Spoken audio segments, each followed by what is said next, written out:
हांव रोजाना मिल्डा गोन्साल्वीस गांवांत वेर्नाचें. भुरग्यापणांतावन हांव दारांत आनी इगोर्जींत रोमी लिपींतल्यान कोंकणी वापरतां.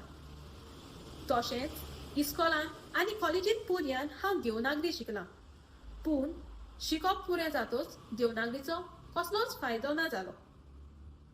ती शिकून घेवन कसलो फायदो हो प्रश्न उबो जाता. दुसरे वाटेन हांव आजून पर्यान घरांत, इगोर्जींत आनी सेवा धर्मांत रोमी लिपींतल्यान कोंकणी वापरतां. आमकां ती इस्कॉलांत पासून शिकयलेली जाल्यार कितलें बरें जावपाचें. ह्या खातीर रोमी लिपी अभियानान रोमी लिपी शिकोवची म्हूण मागता. ती आमकां फायद्याची आनी म्हत्वाची जातली. आमकां ती इस्कॉलांत शिकोवची म्हूण मागता. आमकां ती शिकोवंक जाय. आमकां आडायनाका. ह्या खातीर ग्लोबल रोमी लिपीयानाच्या 2 प्रस्तावांक हांव तेंको दितां आनी तुमी तांकां तेंको दियात म्हूण हांव मागतां.